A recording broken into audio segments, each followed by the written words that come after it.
မိ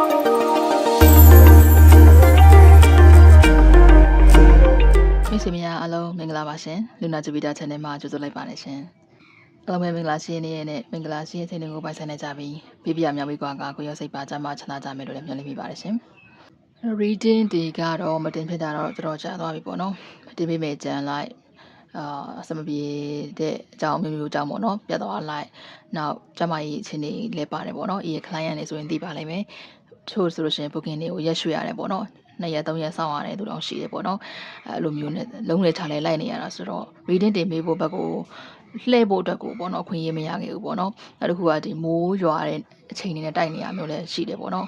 reading တင်ပေးဖို့လိုမျိုး ready ဖြစ်ပြီဆိုတာနဲ့အဲ့ဒါမိုးကပြုံးကနေဆိုရွာချလာလိုက်နေပေါ့နော်လိုမျိုးတွေကြောင့်မတင်ဖြစ်တာပါစိတ်ထဲမှာတော့မျှော်နေကြမယ်ဆိုတာကိုသိပါတယ်ရှင်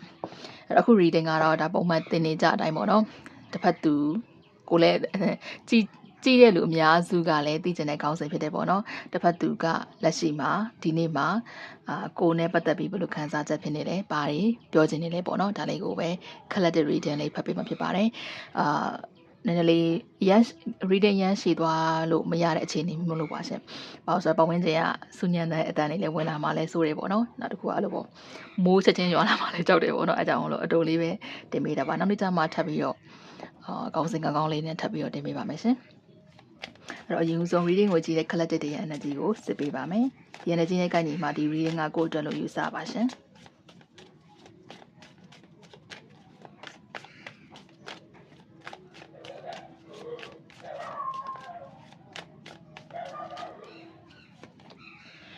Hannah Cats Socks and Rose အဲ့တော့ reading ကိုကြည့်တဲ့ collective တွေမှာကဒီလူမဟုတ်တဲ့တခြားပေါ့နော်ကိုယ်ချင်းကပ်နေတဲ့စိတ်ဝင်စားနေတဲ့သူဒါမှမဟုတ်ကိုယ်ကစိတ်ဝင်စားနေတဲ့သူလည်းဖြစ်နိုင်တယ်ပေါ့နော်ဒီလိုလူရှိတယ်ဆိုတာမျိုးလို့မြင်တယ်တချို့ကကြတော့တရားမကအောင်ဆိုတဲ့ပုံစံမျိုးတော့မြင်တယ်ပေါ့နော်ဒါပေမဲ့လည်းတစ်ဖက်သူပေါ်မှာလည်းပဲအဲ့လိုပေါ့နော်တွားပြီးတော့ဟိုစိတ်ဝင်စားမှုရှိနေသေးတာ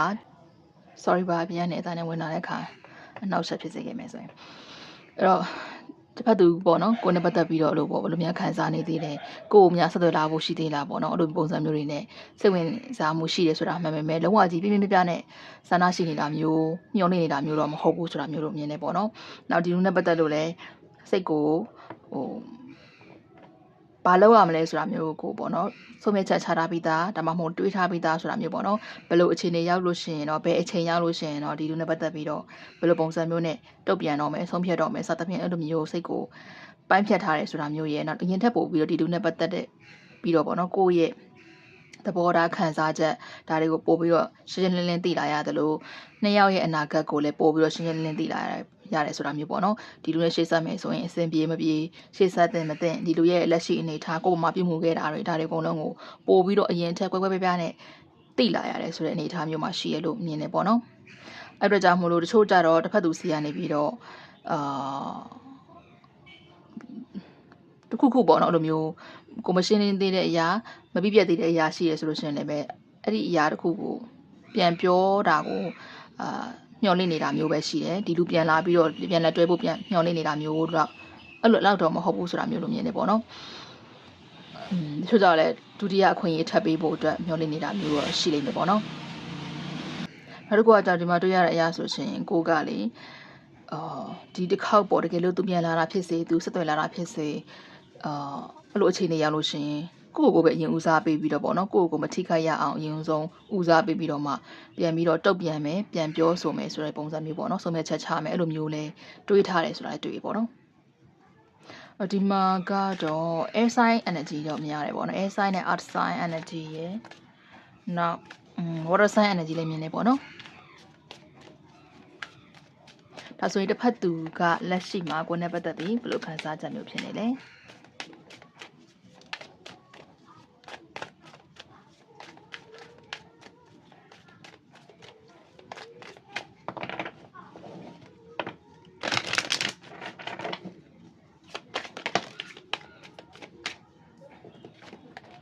wedding rings soul connection eternal love everlasting promise union seduction တစ်ဖက်သူကသူ့မှာတခြားပတ်သက်နေတဲ့သူရှိတယ်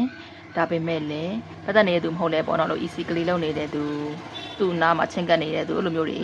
ရှိလိမ့်မယ်ပေါ့သဘောကျနေတဲ့သူသဘောကျဖြစ်နိုင်တယ်သူစိတ်ဝင်စားလည်းဖြစ်နိုင်တယ်ဒီလိုမျိုးတွေရှိနေပေမဲ့လည်းကိုနဲ့ပြန်ဆောင်စည်းခြင်းတဲ့စိတ်မျိုးရှိနေတယ်နောက်ကိုနဲ့ပေးထားခဲ့တဲ့ဂတိကိုဆိုရှင်ပေါ့နော်ကိုနဲ့ပေးထားခဲ့တဲ့ဂတိကိုအကောင့်ထဲပေါ်ခြင်းတဲ့ဆန္ဒတွေရှိနေဆိုတာမျိုးတို့မြင်တယ်နှစ်ယောက်ရဲ့ဆက်ဆံရေးကမပြီးပြည့်သေးဘူးမပြီးဆုံးသေးဘူးဆိုတာမျိုးလို့သိနေတယ်တချို့ကြောင့်လည်းအဲ့လိုအိမ်မက်တွေကနေတစင်တည်တာမျိုးအိမ်မက်တွေမှတ်တာမျိုးပေါ့နော်ကိုအကြောင်းနဲ့အိမ်မက်တွေမှတ်တယ်ဆိုတာမျိုးလို့လည်းမြင်ရတယ်လို့အဲ့လိုပြန်ပြီးတော့စုံစည်းရတယ်ဆိုတဲ့အကြောင်းတွေကိုခဏခဏတွေးနေမိတယ်အဲ့လိုမျိုးလည်းစိတ်ကူးနေမိရဆိုတာမျိုးလို့မြင်တယ်ပေါ့နော်ကိုနဲ့ပြန်ပြီးတော့အဲ့လိုစကားတွေပြောချင်နေတာမျိုးအဲ့လိုမျိုးလို့တွေ့တယ်ပေါ့နော်ဒါပေမဲ့လည်းဆန္ဒအဲ့လိုဆန္ဒရှိရဆိုပေမဲ့တစ်ဖက်မှာတခြားပတ်သက်နေတဲ့သူရှိရဆိုတာမျိုးလိုမြင်နေပေါ့နော်ဒီ energy ကတော့တော်တော်လေး strong ဖြစ်တယ်ပေါ့နော်အဲ့ဒီအတွက်ကြောင့်မလို့သူ့အနေနဲ့က80ဒေါ်လာပို့တော့အဆင်ပြေလောက်တဲ့အနေအထားမျိုးတော့မဟုတ်သေးဘူးဆိုတာလို့တွေ့ရပေါ့နော်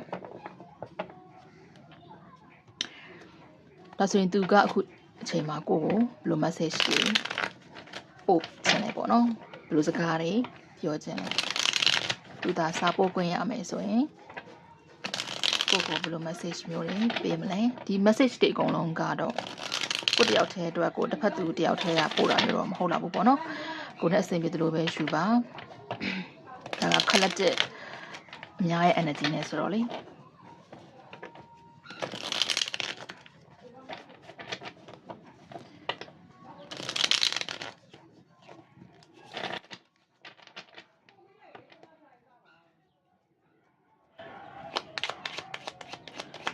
သူကဘယ်လို message တွေ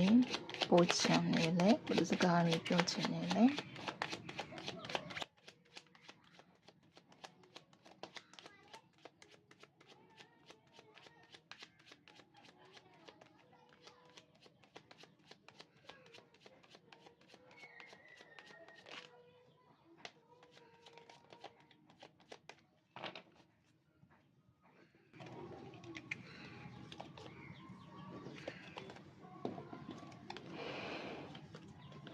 I would do anything for you.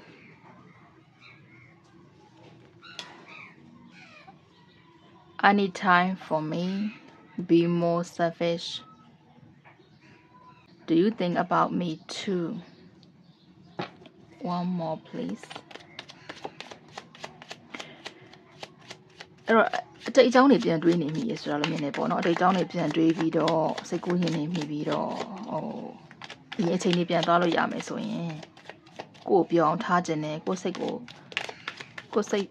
ဆန္ဒတွေပြေဝအောင်ဆောင်ရွက်ပေးခြင်းနဲ့အဲ့လိုမျိုးပေါ့နော်ကိုလိုချင်တဲ့ပုံစံမျိုးနဲ့နေခြင်းနဲ့ဆိုတာမျိုးပေါ့နော်ကိုနှစ်ယောက်အဆင်ပြေဖို့အတွက်ဆိုလို့ရှိရင်ဒါကချိန်တိုင်းလိုမှအဲ့လိုစိတ်ကူးမျိုးရှိတာမဟုတ်ဘဲလည်းပေါ့နော်အဲ့လိုဒီ energy ကတော့ဒါမရှိဘဲနဲ့ strong မဖြစ်ဘဲနဲ့တော့ပေါ်မလာဘူးပေါ့နော်ကိုနဲ့ပြန်အဆင်ပြေဖို့ဆိုရင်ဘာမဆိုလုပ်နိုင်တယ်လုပ်ပေးခြင်းနဲ့ဆိုတဲ့စိတ်မျိုးတွေရှိနေပြီးတော့ဘာမဆိုဆိုတဲ့နေရာမှာလက်ရှိသူ့မှာလို့ပေါ့နော်ပတ်သက်နေတဲ့သူရှိရဆိုရင်တော့ဒီလူနဲ့ဇလန်းဖြတ်ပြီးတော့ပြန်လာခြင်းတာတို့အဲ့လိုမျိုးတွေပေါ့နော်ဒါမျိုးတွေတောင်းလုပ်ခြင်းနဲ့ဆိုတာမျိုးတို့မြင်တယ်ကိုပေါ်မှာတော့တော်တော်လေးတော့နက်နက်ဆန်ဆန်နဲ့မြတ်တာရှိရဆိုတာမျိုးတို့မြင်တယ်ပေါ့နော်ခံစားချက်ရှိနေတယ်ဒါပေမဲ့သူတက်ကလက်ရှိကအစင်မပြေသေးဘူးအချိန်ယူဖို့လိုအပ်နေသေးတယ်တခုခုကိုပြင်ဆင်ဖို့ပြီးဆုံးအောင်အဆုံးသတ်ဖို့လိုအပ်နေသေးတယ်ပေါ့နော်